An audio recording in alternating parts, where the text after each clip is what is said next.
आमिर अब्दुल्ला साहब, जिन्हें हम मजाक में मजाक को होस्ट भी कहा करते हैं, और अल्हम्दुलिल्लाह हमारे साथ पूरे इस ट्रांसमिशन में मौजूद रहे। आमिर अब्दुल्ला साहब, आमिर साहब को हमारे साथ 59 शोज हो गए। जी माशाल्लाह माशाल्लाह, 59 दिन से हमारे को होस्ट हैं। बिल्कुल। आमिर अब्दुल्ला साहब, जो हक रमज़ान ट्रांसमिशन का है, कोशिश की हमारी इंतज़ामिया ने, इस पूरी टीम ने कि वो हक अदा करें। बहुत कुछ बहुत सारे चैनल्स पर हो रहा था, और ज़ाहिर है फिर सब जद में आते हैं जब कहीं भी कुछ ख़राबी होती है, तो वो एक पूरा है जी रमज़ान ट्रांसमिशंस में यही कुछ हो रहा है। हमने कोशिश की कि जितना हो सके उस तहज़ीब के दायरे में जो हक है रमज़ान ट्रांसमिशन का अदा करें, और उसमें आप सबका सबसे बड़ा रोल है। ज़ाहिर है आपसे सीख के हम करते हैं जो कुछ। आपका अपना एक्सपीरियंस कैसा रहा? बिस्मिल्लाहिर्रहमानिर्रहीम। मेरे पेशरो उलमाए किराम ने जो कुछ फरमाया, मैं उससे बिल्कुल 100% अग्री करते हुए ये बात अर्ज़ करना चाहता हूँ कि जिस तरह आपने कहा कि मुख्तलिफ़ चैनल्स पर रमज़ान ट्रांसमिशन हो रही थी, लेकिन वाकई रमज़ान ट्रांसमिशन वाकई ग्रीन टीवी पर हो रही थी।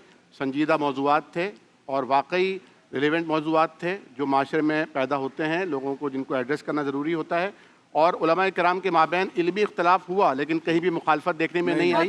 और अगर ज़रा सी कहीं बात के समझने समझाने में कोई उलझाव भी हुआ तो अल्हम्दुलिल्लाह वहीं उसी सेट पर सुलझ गया। एक बहुत बड़ा मैसेज अल्हम्दुलिल्लाह कौम के सामने जाता है कि उलमाए किराम अगर कैमरे के पीछे बिहाइंड द कैमरा अगर एक साथ होते हैं तो ऑन द कैमरा भी अल्हम्दुलिल्लाह एक साथ होते हैं। और मैं समझता हूँ कि जो रमज़ान ट्रांसमिशन का वक्त था, अगरचे बहुत मुख्तसर था, लेकिन जो आपकी कंटेंट टीम है, जो आपके सवालात जो वसूल कर रहे थे, जो उसको यानी स्कैनिंग कर रहे थे, उनको भी खराज तहसीन पेश करने को भी चाहता है कि वरना सवाल तो कोई भी आ सकता है। जिस तरह मुख्तलिफ चैनल्स पे आ रहे थे, लेकिन एक एक चीज़ को नोट डाउन कर रहे थे, छानबीन कर रहे थे। जहांगीर हैं वो साहब, जो कि कॉल्स आती हैं क्वेश्चंस के थ्रू, उसको किस तरह से उन्होंने देखना है, फिल्टर करना है कि कौन सा सवाल यहाँ आएगा और कौन सा नहीं आएगा। और इसी तरह जो ट्रांसमिशन टीम है वो भी माशाल्लाह, जो प्रोड्यूसर्स हैं वो भी, और जो होस्ट हैं उनके बारे में तो हम क्या कहें कि सूरज को चढ़ा दिखाने के मुतरादिफ है। यानी आप बोलती हैं तो माशाल्लाह ऐसा लगता है कि अल्फाज जो हैं वो कतार बनाकर आ रहे हैं सामने, और फिर हम परेशान होते हैं कि हम जवाब क्या देंगे, लेकिन फिर अल्लाह ताला के हुक्म से हो ही जाता है।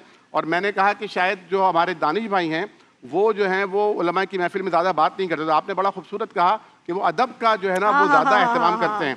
वरना मैंने एक दिन देखा यानी उसके ऊपर मोबाइल फ़ोन पर, तो जो आप जो बाकायदा जो दानिश शो एक हो रहा था सवाल जवाब, तो उसमें तो आप कमाल कर रहे थे। मैंने कहा अगर ये हमारे सामने कमाल कर दिया तो फिर जमाल भी है, कमाल भी है, तो हमारा तो जवाल ही होगा। मेरा आप लोगों के साथ बैठने का जो एक छोटी सी जो मैं समझता हूँ वो ये था कि जो मेरे फैंस हैं ना वो इसी बहाने देखें कि यार मैं बैठा हुई हूँ, लेकिन उस बहाने उनको वो सारी बातें सुनने को मिले जो आप चारों कर रहे हैं। मेरे बात करने से कोई फर्क नहीं पड़ेगा, मैं आप लोगों के सामने कुछ भी नहीं हूँ। जो आपकी बातें हैं ना, मैंने 29वीं शब को तकमील कुरान के मौके पर मस्जिद में, जहाँ तकमील कुरान का मैं दर्ज दे रहा था लसबेला की मस्जिद में, वहाँ मैंने आपका जिक्र किया और मैंने कहा ये मत समझना कि मैं किसी एक्टर का जिक्र कर रहा हूँ, मैं एक मुसलमान का, एक बेहतरीन ईमान वाले का और एक हाजी का, नमाजी का जिक्र कर रहा हूँ। और फिर मैंने उनको बातें बताई तो सब हैरान हो रहे थे और कह रहे थे कि भाई वाकई